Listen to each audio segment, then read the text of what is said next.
সুপ্রিয় শ্রোতা বন্ধুরা, আজ আমার গল্পের ঝুলিতে আছে বিভূতিভূষণ বন্দ্যোপাধ্যায়ের অতি জনপ্রিয় গল্প পুঁই মাচা। শুনতে থাকুন। সহায় হরি চাটুর্যে উঠানে পা দিয়াই স্ত্রীকে বলিলেন, একটা বড় বাটি কি ঘটি যা হয় কিছু দাও তো। তারক্ষুরও গাছ কেটেছে, একটু ভালো রস আনি। স্ত্রী অন্নপূর্ণা খড়ের রান্নাঘরের দাওয়ায় বসিয়া শীতকালের সকালবেলা নারিকেল তেলের বোতলে ঝাঁটার কাঠি পুড়িয়া 2 আঙ্গুলের সাহায্যে ঝাঁটার কাঠি লগ্ন জমানো তেলটুকু সংগ্রহ করিয়া চুলে মাখাইতেছিলেন। স্বামীকে দেখিয়া তাড়াতাড়ি গায়ের কাপড় একটু টানিয়া দিলেন মাত্র, কিন্তু বাটি কি ঘটি বাহির করিয়া দিবার জন্য বিন্দু মাত্র আগ্রহ তো দেখাইলেন না, এমনকি বিশেষ কোনো কথাও বলিলেন না। সহায় হরি অগ্রবর্তী হইয়া বলিলেন, কি হয়েছে, বসে রইলে যে, দাও না একটা ঘটি। আহ, খেন্তি টেন্তি সব কোথায় গেল এরা? তুমি তেল মেখে বুঝি ছোবে না? অন্নপূর্ণা তেলের বোতলটি সরাইয়া স্বামীর দিকে খানিকক্ষণ চাহিয়া রহিলেন। পরে অত্যন্ত শান্ত সুরে জিজ্ঞাসা করিলেন, তুমি মনে মনে কি ঠাউরেছ বলতে পারো? স্ত্রীর অতিরিক্ত রকমের শান্ত সুরে সহায় হরির মনে ভীতির সঞ্চার হইল। ইহা যে ঝড়ের অব্যবহিত পূর্বের আকাশের স্থির ভাব মাত্র, তাহা বুঝিয়া তিনি মরিয়া হইয়া ঝড়ের প্রতীক্ষায় রহিলেন। একটু আমতা আমতা করিয়া কহিলেন, কেন, কি আবার কি? অন্নপূর্ণা পূর্বাপেক্ষাও শান্ত সুরে বলিলেন, দেখো, রঙ্গ করো না, বলছি ন্যাকামি করতে হয় অন্য সময় করো। তুমি কিছু জানো না, কি খোঁজ রাখো না। অত বড় মেয়ে যার ঘরে, সে মাছ ধরে আর রস খেয়ে দিন কাটায়, কি করে তা বলতে পারো? গায়ে কি গুজব রটেছে জানো? সহায় হরি আশ্চর্য হইয়া জিজ্ঞাসা করিলেন, কেন, কি গুজব? কি গুজব জিজ্ঞাসা করো গে চৌধুরীদের বাড়ি।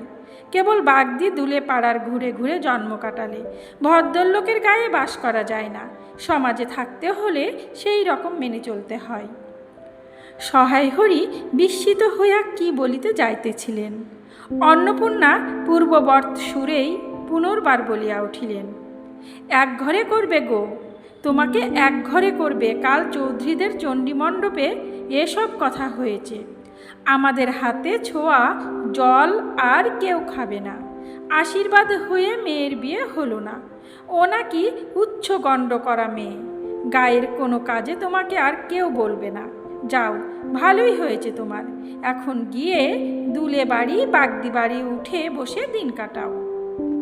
সহায় হরি তাচ্ছিল্যের ভাব প্রকাশ করিয়া বলিলেন, এই, আমি বলি, না জানি কি ব্যাপার, এক ঘরে সবাই এক ঘরে করেছেন, এবার বাকি আছেন কালীময় ঠাকুর। ওহ! অন্নপূর্ণা তেলে বেগুনে জ্বলিয়া উঠিলেন, কেন, তোমাকে এক ঘরে করতে বেশি কিছু লাগে নাকি? তুমি কি সমাজের মাথা, না একজন মাতব্বর লোক? চাল নেই, চুলো নেই, এক করার মুরদ নেই, চৌধুরীরা তোমায় এক ঘরে করবে, তা আর এমন কঠিন কথা কি? আর সত্যি তো, এদিকে ধাড়ি মেয়ে হয়ে উঠল। হঠাৎ স্বর নামাইয়া বলিলেন, হলো যে 15 বছরের, বাইরে কমিয়ে বলে বেড়ালে কি হবে, লোকের চোখ নেই? পুনরায় গলা উঠাইয়া বলিলেন, না, বিয়ে দেবার গা না কিছু, আমি কি যাব পাত্তর ঠিক করতে? সশরীরে যতক্ষণ স্ত্রীর সম্মুখে বর্তমান থাকিবেন, স্ত্রীর গলার সুর ততক্ষণ কমিবার কোনো সম্ভাবনা নাই বুঝিয়া সহায় হরি দাওয়া হইতে তাড়াতাড়ি একটি কাঁসার বাটি উঠাইয়া লইয়া খিড়কি দুয়ার লক্ষ্য করিয়া যাত্রা করিলেন। কিন্তু খিড়কি দুয়ারের একটু এদিকে কি দেখিয়া হঠাৎ থামিয়া গেলেন এবং আনন্দপূর্ণ স্বরে বলিয়া উঠিলেন, এসব কি রে খেন্তিমা, এসব কোথা থেকে আনলি? ও, এ যে 14-15 বছরের একটি মেয়ে আর 2টি ছোট ছোট মেয়ে পিছনে লইয়া বাড়ি ঢুকিল। তাহারা হাতে এক বোঝা পুঁই শাক, ডাটাগুলি মোটা ও হলদে, হলদে চেহারা দেখিয়া মনে হয় কাহারা পাকা পুঁই গাছ উপড়াইয়া ফেলিয়া উঠানের জঙ্গল তুলিয়া দিতেছিল। মেয়েটি তাহাদের উঠানের জঞ্জাল প্রাণপণে তুলিয়া আনিয়াছে। ছোট মেয়ে দুটির মধ্যে একজনের হাত খালি, অপরটির হাতে গোটা 2-3 পাকা পুঁই পাতা জড়ানো কোনো দ্রব্য। বড় মেয়েটি খুব লম্বা, গোলগাল চেহারা, মাথার চুলগুলো কৃষ্ণ ও অগোছালো, বাতাসে উড়িতেছে। মুখখানা খুব বড়, চোখ দুটো ডাগর ডাগর ও শান্ত। সরু সরু কাচের চুড়িগুলো 2 পয়সা ডজনের একটি সেফটি পিন দিয়া একত্র করিয়া আটকানো। পিনটির বয়স খুঁজিতে যাইলে প্রাগৈতিহাসিক যুগে গিয়া পড়িতে হয়। এই বড় মেয়েটির নামই বোধহয় খেন্তি, কারণ সে তাড়াতাড়ি পিছন ফিরিয়া তাহার পশ্চাদর্তনীর হাত হইতে পুঁই পাতা জড়ানো দ্রব্যটি লইয়া মেলিয়া ধরিয়া বলিল, চিংড়ি মাছ বাবা, গয়া বুড়ির কাছ থেকে রাস্তায় নিলাম। দিতে চাই না, বলে তোমার বাবার কাছে আর দিনকার দরুন 2 পয়সা বাকি আছে। আমি বললাম, দাও গয়া পিসি, আমার বাবা কি তোমার 2 পয়সা নিয়ে পালিয়ে যাবে? আর এই পুঁই শাকগুলো ঘাটের ধারে রায় কাকা দিয়ে বললে, নিয়ে যা, কেমন মোটা মোটা। অন্নপূর্ণা দাওয়া হইতেই অত্যন্ত ঝাঁজের সহিত চিৎকার করিয়া উঠিলেন, নিয়ে যা? আহা, কি অমর্তই তোমাকে তারা দিয়েছে! পাকা পুঁই ডাঁটা কাঠ হয়ে গিয়েছে, 2 দিন পরে ফেলে দিত। নিয়ে যা। আর উনি তাদের আগাছা উঠিয়ে নিয়ে এসেছেন। ভালোই হয়েছে, এদের আর নিজেদের কষ্ট করে কাটতে হলো না। যত পাথুরে বোকা সব মরতে আসে আমার ঘাড়ে। ধাড়ি মেয়ে বলে দিয়েছি না, তোমায় বাড়ির বাইরে কোথাও পা দিও না। লজ্জা করে না এ পাড়া সে পাড়া করে বেড়াতে? বিয়ে হলে যে 4 ছেলের মা হতে, খাওয়ার নামে আর জ্ঞান থাকে না। না, কোথায় শাক, কোথায় বেগুন, আর একজন বেড়াচ্ছেন কোথায় রস, কোথায় ছাই, কোথায় পাশ। ফের বলছি, ওসব ফেলা। মেয়েটি শান্ত অথচ ভয় মিশ্রিত দৃষ্টিতে মার দিকে চাহিয়া হাতের বাঁধন আলগা করিয়া দিল। পুঁই শাকের বোঝা মাটিতে পড়িয়া গেল। অন্নপূর্ণা বকিয়া চলিলেন, জাতরাধি ও আপদগুলো টেনে খিড়কির পুকুরের ধারে ফেলে দিয়ে আয় তো। ফের যদি বাড়ির বার হতে দেখেছি, তবে ঠ্যাং খোড়া না করি তো। বোঝা মাটিতে পড়িয়া গিয়াছিল। ছোট মেয়েটি কলের পুতুলের মতন সেগুলি তুলিয়া লইয়া খিড়কি অভিমুখে চলিল। কিন্তু ছোট মেয়ে অত বড় বোঝা আঁকড়াতে পারিল না। অনেকগুলি ডাঁটা এদিকে ওদিকে ঝুলিতে ঝুলিতে চলিল। সহায় হরির ছেলে মেয়েরা তাহাদের মাকে অত্যন্ত ভয় করিত। সহায় হরি আমতা করিয়া বলিতে গেলেন, তা এনেছে ছেলে মানুষ খাবে বলে, তুমি আবার বরং। পুঁই শাকের বোঝা লইয়া যাইতে যাইতে ছোট মেয়েটি ফিরিয়া দাঁড়াইয়া মার মুখের দিকে চাহিল। অন্নপূর্ণা তাহার দিকে চাহিয়া বলিলেন, না না, নিয়ে যা, খেতে হবে না। মেয়ে মানুষের আবার অত নোলা কিসের? এক পাড়া থেকে আর এক পাড়ায় নিয়ে আসবে 2 পাকা পুঁই শাক ভিক্ষে করে। যা যা, তুই যা, দূর করে বনে গিয়ে দিয়ে আয়। সহায় হরির বড় মেয়ের মুখের দিকে চাহিয়া দেখিলেন, তাহার চোখ দুটা জলে ভরিয়া আসিয়াছে। তার মনে বড় কষ্ট হইল।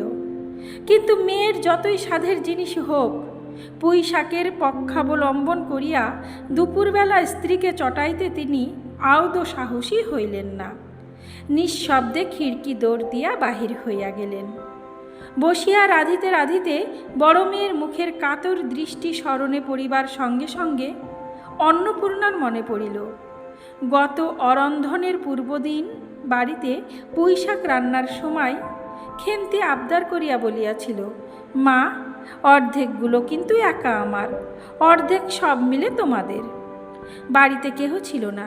তিনি নিজে গিয়া উঠানের ও খিড়কি দোরের আশেপাশে যে ডাঁটা পড়িয়াছিল সেগুলি কুড়াইয়া লইয়া আসিলেন। বাকিগুলা কুড়ানো যায় না, ডোবার ধারে ছাই গাদায় ফেলিয়া দিয়াছে। কুচো চিংড়ি দিয়া এই রূপে চুপি চুপি পুঁই শাকের তরকারি রাঁধিলেন। দুপুরবেলা খেন্তি পাতে পুঁই শাকের চচ্চড়ি দেখিয়া বিস্ময় ও আনন্দপূর্ণ ডাগর চোখে মায়ের দিকে ভয়ে ভয়ে চাহিল। দুই একবার এদিকে ওদিকে ঘুরিয়া আসিতেই অন্নপূর্ণা দেখিলেন উক্ত পুঁইশাকের এক টুকরাও তাহার পাতে পড়িয়া নাই। পুঁইশাকের ওপর তাহার এই মেয়েটির কিরূপ লোভ তাহা তিনি জানিতেন। জিজ্ঞাসা করিলেন, কিরে খেন্তি, আর একটু চচ্চড়ি দিই? খেন্তি তৎক্ষণাৎ ঘাড় নাড়িয়া এ আনন্দজনক প্রস্তাব সমর্থন করিল। কি ভাবিয়া অন্নপূর্ণার চোখে জল আসিল। চাপিতে গিয়া তিনি চোখ উঁচু করিয়া চালের বাতায় গোজা ডালা হইতে শুকনা লঙ্কা পাড়িতে লাগিলেন। কালী মায়ের চণ্ডীমণ্ডপে সেদিন বৈকালবেলা সহায় হরির ডাক পড়িল। সংক্ষিপ্ত ভূমিকা ফাঁদিবার পর কালীময় উত্তেজিত সুরে বলিলেন, সেসব দিন কি আর আছে ভাইয়া?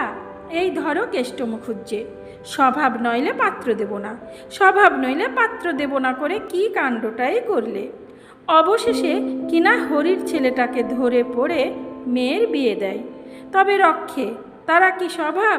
রাম বলো, 6-7 পুরুষের ভক্ত, 50 শ্রোত্রিয়। পরে সুর নরম করিয়া বলিলেন, তা সমাজের সেসব শাসনের দিন কি আর আছে? দিন দিন চলে যাচ্ছে। বেশি দূর যায় কেন? এই যে তোমার মেয়েটি 13 বছরের। সহায় হরি বাধা দিয়া বলিতে গেলেন, এই শ্রাবণে 13ই। আহা, 13ই আর 16ই তফাৎ কিসের শুনি? 13ই আর 16ই তফাৎটা কিসের? আর সে 13ই হোক, চাই 16ই হোক, চাই 85ই হোক, তাতে আমাদের দরকার নেই।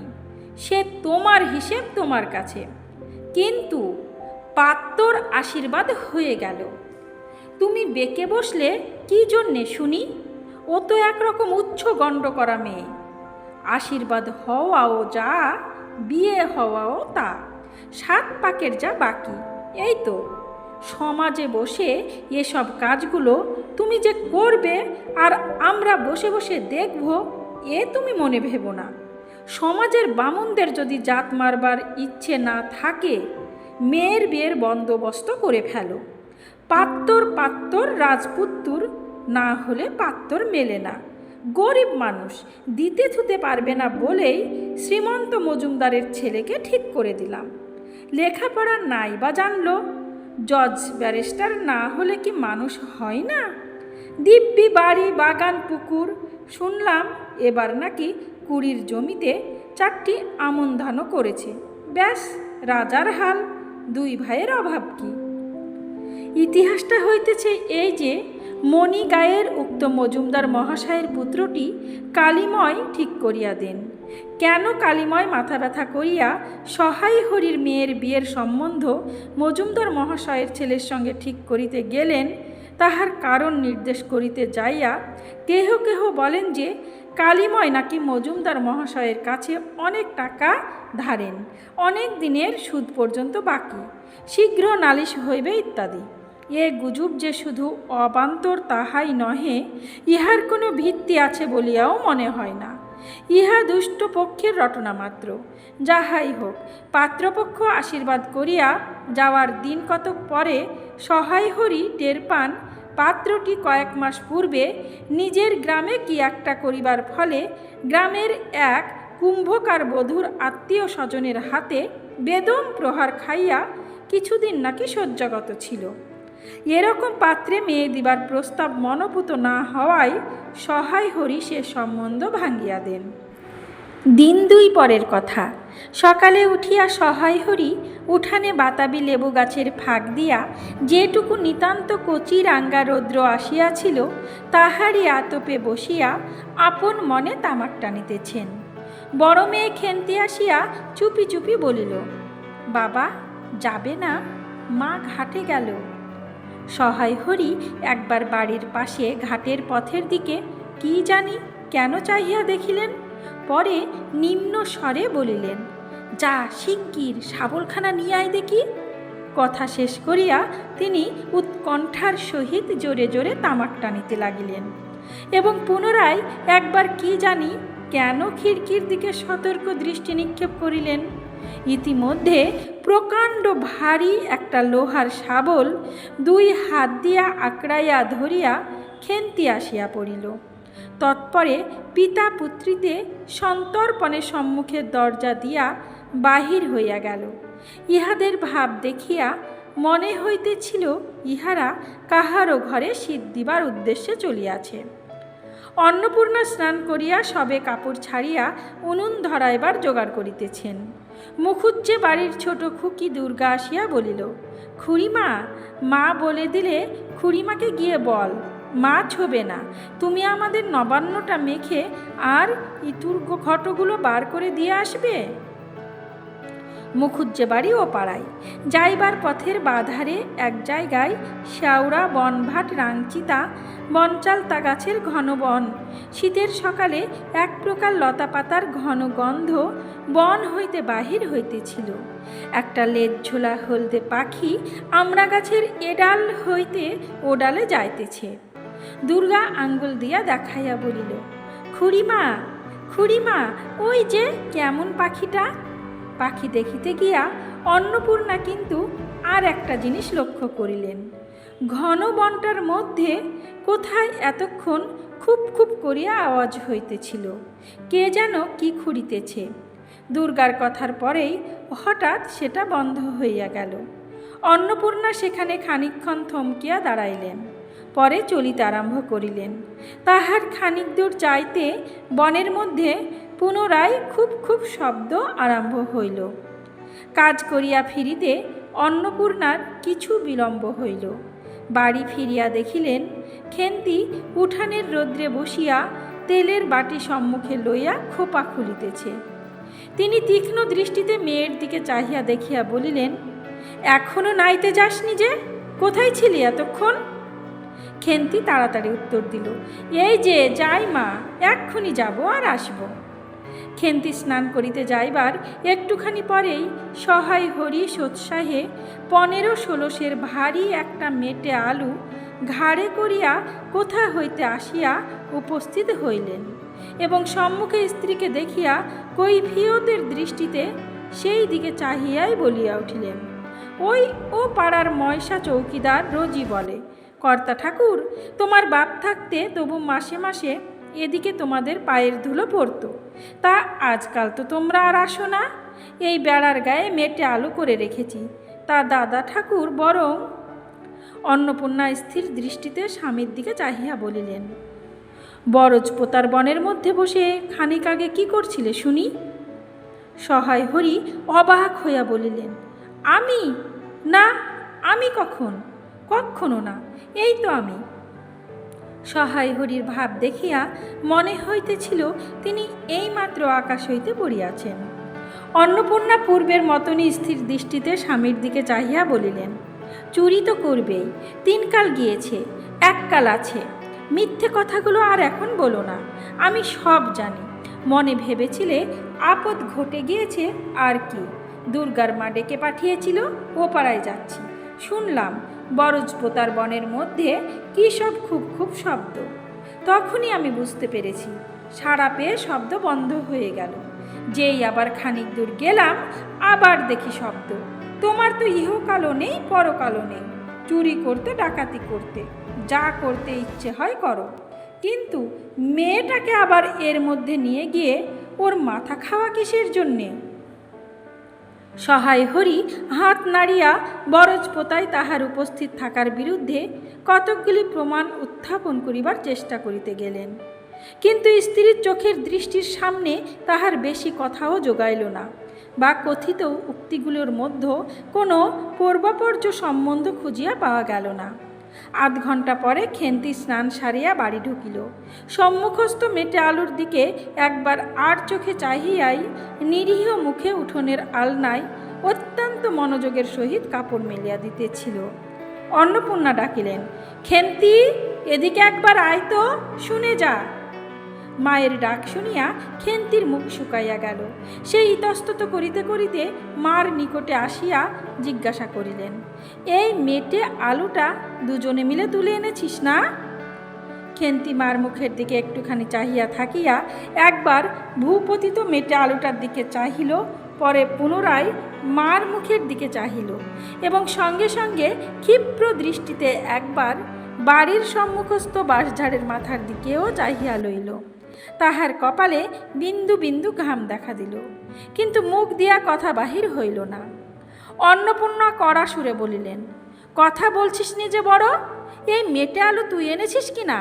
খেন্তি বিপন্ন চোখে মার মুখের দিকে চাহিয়াছিল। উত্তর দিল, হ্যাঁ। অন্নপূর্ণা তেলে বেগুনে জ্বলিয়া উঠিয়া বলিলেন, পাজি, আজ তোমার পিঠে আমি আস্ত কাঠের চালা ভাঙব, তবেই ছাড়ব। বরজ পোতার বনে গিয়েছে মেটে আলু চুরি করতে। সমস্ত মেয়ে বিয়ের যোগ্যী হয়ে গেছে। কোন কালে সেই এক গলা বিজন বন, যার মধ্যে দিন দুপুরে বাঘ লুকিয়ে থাকে, তার মধ্যে থেকে পরের আলু নিয়ে এলো তুলে। যদি গোসাইরা চৌকিদার ডেকে তোমায় ধরিয়ে দেয়, তোমার কোন শ্বশুর এসে তোমায় বাঁচাতো? আমার জোটে খাবো, না জোটে না খাবো, তা বলে পরের জিনিসে হাত। এ মেয়ে নিয়ে আমি কি করব মা?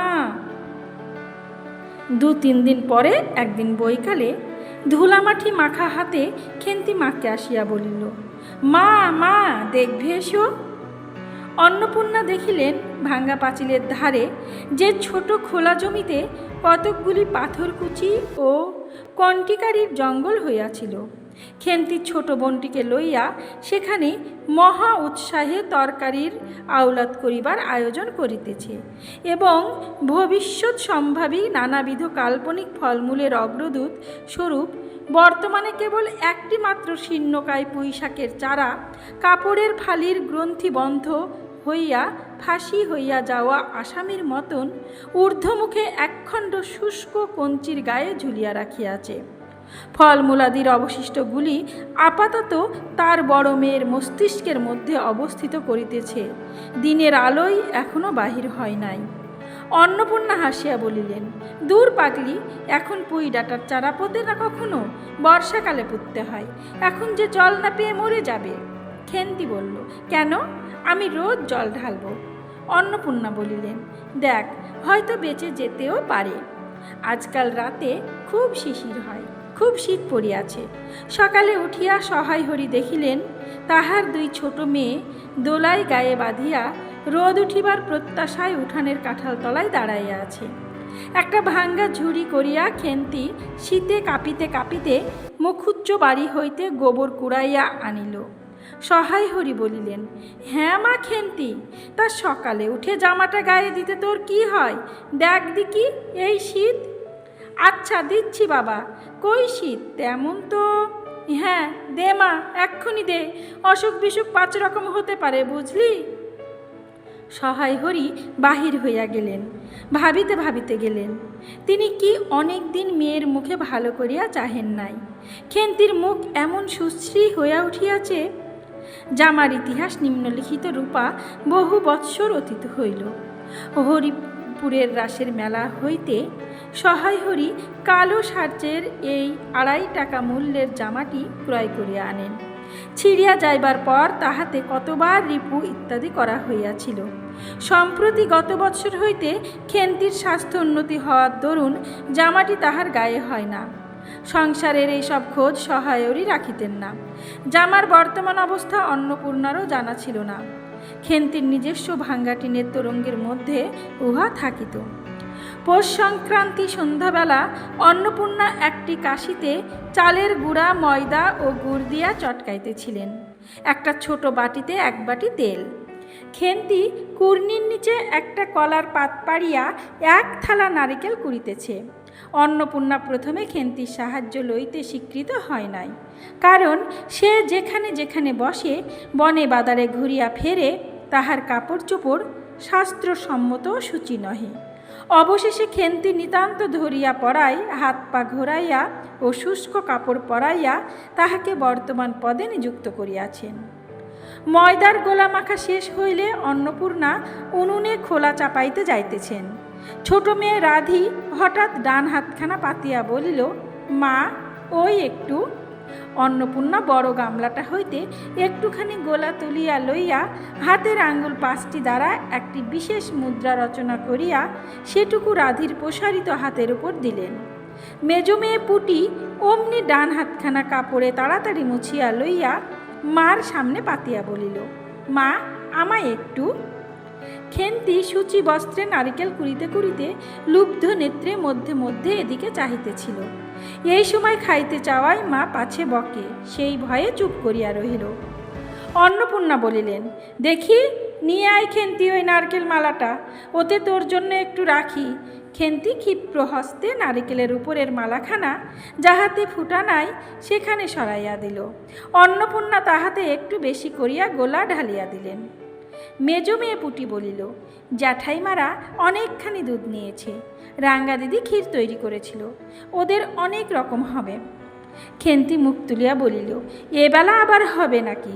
ওরা তো ও বেলা ব্রাহ্মণ নেমন্তন্ন করেছিল, সুরেশ কাকাকে আর ও পাড়ার তিনুর বাবাকে। ও বেলা তো পায়েস, ঝোল, পুলি, মুখ তক্তি এই সব হয়েছে। পুটি জিজ্ঞাসা করিল, হ্যাঁ মা, ক্ষীর নইলে নাকি পাটিসাপটা হয় না? খেদি বলছিল, ক্ষীরের পুর না হলে কি আর পাটিসাপটা হয়? আমি বললাম, কেন, আমার মা তো শুধু নারকেলের ছাই দিয়েই করে, সে তো কেমন ভালো লাগে। অন্নপূর্ণা বেগুনের বোটায় একটুখানি তেল লইয়া খোলাই মাখাইতে মাখাইতে প্রশ্নের সদুত্তর খুঁজিতে লাগিলেন।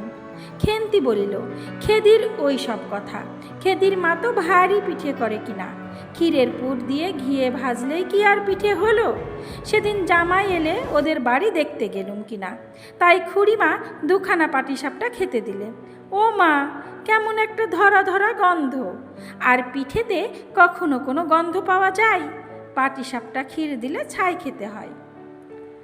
বেপরোয়াভাবে উপরোক্ত উক্তি শেষ করিয়া খেন্তি মার চোখের দিকে চাহিয়া জিজ্ঞাসা করিল, মা, নারকেলের কোড়া একটু নেব? অন্নপূর্ণা বলিলেন, নে, কিন্তু এখানে বসে খাস নে, মুখ থেকে পড়বে না কি হবে, যা ওই দিকে যা। খেন্তি নারিকেলের মালাই এক থালা তুলিয়া লইয়া একটু দূরে গিয়া খাইতে লাগিল। মুখ যদি মনের দর্পণ স্বরূপ হয়, তবে খেন্তির মুখ দেখিয়া সন্দেহের কোনো কারণ থাকিতে পারিত না যে সে অত্যন্ত মানসিক তৃপ্তি অনুভব করিতেছে। ঘণ্টাখানিক পরে অন্নপূর্ণা বলিলেন, ওরে, তোরা সব এক এক টুকরো পাতা পেতে বসতো দেখি, গরম গরম দি। খেন্তি জল দেওয়া ভাত আছে ও বেলার, বার করে নিয়ে আয়। খেন্তির নিকট অন্নপূর্ণার এ প্রস্তাব যেন মনোপুত হইল না, তাহা তার মুখ দেখিয়া বোঝা গেল। পুটি বলিল, মা, বর্দি পিঠেই খাক, ভালোবাসে, ভাত বরং থাকুক, আমরা কাল সকালে খাব। খান কয়েক খাইবার পরে মেজ মেয়ে পুটি খাইতে চাহিল না, সে নাকি অধিক মিষ্টি খাইতে পারে না। সকলের খাওয়া শেষ হইয়া গেলেও খেন্তি তখনও খাইতেছে। সে মুখ বুজিয়া শান্তভাবে খায়, বড় একটা কথা কহে না। অন্নপূর্ণা দেখিলেন সে কম করিয়াও 18-19 খানা খাইয়াছে। জিজ্ঞাসা করিলেন, খেন্তি, আর নিবি? খেন্তি খাইতে খাইতে শান্তভাবে সম্মতিসূচক ঘাড় নাড়িল। অন্নপূর্ণা তাহাকে আরও খান কয়েক দিলেন। খেন্তির মুখ চোখ ঈষৎ উজ্জ্বল দেখাইল। হাসি ভরা চোখে মার দিকে চাহিয়া বলিল, বেশ খেতে হয়েছে মা, ওই যে তুমি কেমন ফেনিয়ে নাও, ওতেই কিন্তু সে পুনরায় খাইতে লাগিল। অন্নপূর্ণা হাতা খুন্তি চুলি তুলিতে তুলিতে সস্নেহে তার এই শান্ত নিরীহ একটু অধিক মাত্রায় ভোজনপটু মেয়েটির দিকে চাহিয়া রহিলেন।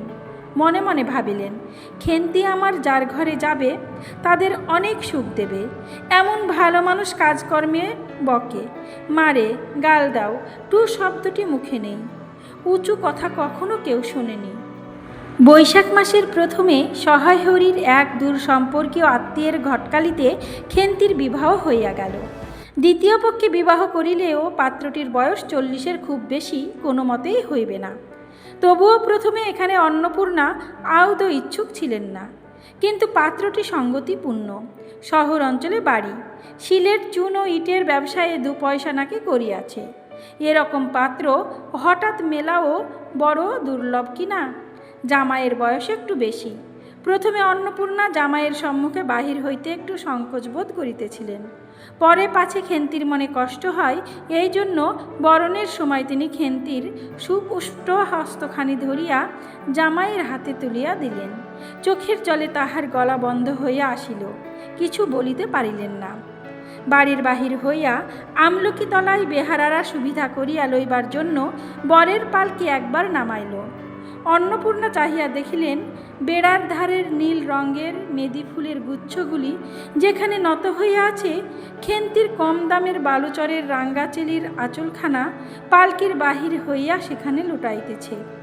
তার এই অত্যন্ত অগোছালো, নিতান্ত নিরীহ এবং একটু অধিক মাত্রায় ভোজনপটু মেয়েটিকে পরের ঘরের অপরিচিত মহলে পাঠাইতে তার বুক উদ্বেল হইয়া উঠিতেছিল। খেন্তিকে কি অপরে ঠিক বুঝিবে?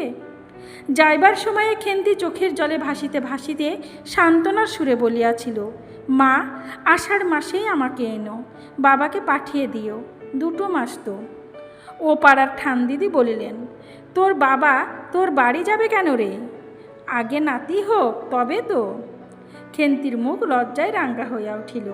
জলভরা ডাগর চোখের ওপর একটুখানি লাজুক হাসির আভা মাখাইয়া সে একগুঁয়েমি সুরে বলিল, না, যাবে না বই কি, দেখো তো কেমন না যান। ফাল্গুন চৈত্র মাসের বৈকালবেলা উঠানের মাচায় রৌদ্রে দেওয়া আমসত্ত্ব তুলিতে তুলিতে অন্নপূর্ণার মন হু হু করিতে তার অনাচারী লোভী মেয়েটি আজ বাড়িতে নাই যে। কোথা হইতে বেড়াইয়া আসিয়া লজ্জাহীনার মতন হাতখানি পাতিয়া মিনতির সুরে অমনি বলিবে, মা, বলবো একটা কথা, ওই কোনটা ছিঁড়ে একটুখানি। 1 বছরের উপর হইয়া গিয়াছে, পুনরায় আষাঢ় মাস বর্ষা নামিয়াছে। ঘরের দাওয়ায় বসিয়া সহায় হরি প্রতিবেশী বিষ্ণু সরকারের সহিত কথা বলিতেছেন। সহায় হরি তামাক সাজিতে সাজিতে বলিলেন, ও তুমি ধরে রাখো, ও রকম হবেই দাদা, আমাদের অবস্থার লোকের ওর চেয়ে ভালো কি আর জুটবে? বিষ্ণু সরকার তালপাতার চাটায়ের ওপর উবু হইয়া বসিয়াছিলেন। দূর হইতে দেখিলে মনে হইবার কথা তিনি রুটি করিবার জন্য ময়দা চটকাইতেছেন। গলা পরিষ্কার করিয়া বলিলেন, না, সব তো আর, তাছাড়া আমি যা দেব নগদই দেব। তোমার মেয়েটির হয়েছিল কি? সহায় হরি হুকাটায় 5-6টি টান দিয়া কাশিতে কাশিতে বলিলেন, বসন্ত হয়েছিল শুনলাম। ব্যাপার কি দাঁড়ালো বুঝলে? মেয়ে তো কিছুতে পাঠাতে চায় না। 250 আন্দাজ টাকা বাকি ছিল, বললে ও টাকা আগে দাও তবে মেয়ে নিয়ে যাও। একেবারে চামার। তারপর বললাম, টাকাটা ভাইয়া ক্রমে ক্রমে দিচ্ছি, পুজোর তত্ত্ব কম করেও 30টে টাকার কমে হবে না ভেবে দেখলাম কিনা। মেয়ের নানা নিন্দে উঠলে, ছোট লোকের মেয়ের মতন চলে, হাভাতে ঘরের মতো খায়, আরও কত কি। পৌষ মাসে দেখতে গেলাম, মেয়েটাকে ফেলে থাকতে পারতাম না বুঝলে। সহায় হরি হঠাৎ কথা বন্ধ করিয়া জোরে মিনিট কতক ধরিয়া হুকায় টান দিতে লাগিলেন। কিছুক্ষণ দুজনের কোনো কথা শোনা গেল না। অল্পক্ষণ পরে বিষ্ণু সরকার বলিলেন, তারপর আমার স্ত্রী অত্যন্ত কান্নাকাটি করতে পৌষ মাসে দেখতে গেলাম, মেয়েটার যে অবস্থা করেছে শাশুড়িটা শুনিয়ে শুনিয়ে বলতে লাগলো, না জেনে শুনে ছোট লোকের সঙ্গে কুটুম্বিত করলে এরকমই হয়, যেমনি মেয়ে তেমনি বাপ। পৌষ মাসের দিনে মেয়ে দেখতে এলেন শুধু হাতে। পরে বিষ্ণু সরকারের দিকে চাহিয়া বলিলেন, বলি, আমরা ছোট লোক কি বড় লোক তোমার তো সরকার খুঁড়ো জানতে বাকি নেই। বলি, পরমেশ্বর চাটুর্যের নামে নীলকুচির আমলে এ অঞ্চলে বাঘে গরুতে 1 ঘাটে জল খেয়েছে, আজই না হয় আমি প্রাচীন। আভিজাত্যের গৌরবে সহায় হরি শুদ্ধ স্বরে আহা করিয়া খানিকটা শুষ্ক হাস্য করিলেন। বিষ্ণু সরকার সমর্থন সূচক একটা অস্পষ্ট শব্দ করিয়া বার কতক ঘাড় নাড়িলেন। তারপর ফাল্গুন মাসেই তার বসন্ত হলো। এমন চামার বসন্ত গায়ে বেরুতেই টালায় আমার এক দূর সম্পর্কের বোন আছে, একবার কালীঘাটে পুজো দিতে এসে তার খোঁজ পেয়েছিল, তারই ওখানে ফেলে রেখে গেল। আমায় না একটা সংবাদ না কিছু তারা আমায় সংবাদ দেয়, তা আমি গিয়ে দেখতে পাওনি? না, এমনি চামার গহনাগুলো অসুখ অবস্থাতেই গা থেকে খুলে নিয়ে তবে টালাই পাঠিয়ে দিয়েছে। যাক, তা চলো যাওয়া যাক, বেলা গেল। চার কি ঠিক করলে? পিঁপড়ের টোপে মুড়ির চার তো সুবিধে হবে না। তারপর কয়েক মাস কাটিয়া গিয়াছে, আজ আবার পৌষ পার্বণের দিন। এবার পৌষ মাসের শেষাশেষি এত শীত পড়িয়াছে যে এরূপ শীত তাহারা কখনো জ্ঞানে দেখেন নাই। সন্ধ্যার সময় রান্নাঘরের মধ্যে বসিয়া অন্নপূর্ণা সরু চাকলি পিঠের জন্য চালের গুঁড়ার গোলা তৈয়ারি করিতেছেন। পুটি ও রাধি উনুনের পাশে বসিয়া আগুন পোহাইতেছে। রাধি বলিতেছে, আর একটু জল দিতে হবে মা, অত ঘন করে ফেললে কেন? পুটি বলিল, আচ্ছা মা, ওতে একটু নুন দিলে হয় না? ও মা, দেখো মা, রাধির দোলায় কোথায় ঝুলছে, এক্ষুনি ধরে উঠবে। অন্নপূর্ণা বলিয়া উঠিলেন, সরে এসে বসো মা, আগুনের ঘাড়ে গিয়ে না বসলে কি আগুন পোহানো হয় না? এই দিকে আয়। গোলা তৈয়ারি হইয়া গেল। খোলা আগুনে চড়াইয়া অন্নপূর্ণা গোলা ঢালিয়া মুচি দিয়া চাপিয়া ধরিলেন। দেখিতে দেখিতে মিঠে আঁচে পিঠে টোপরের মতন ফুলিয়া উঠিল।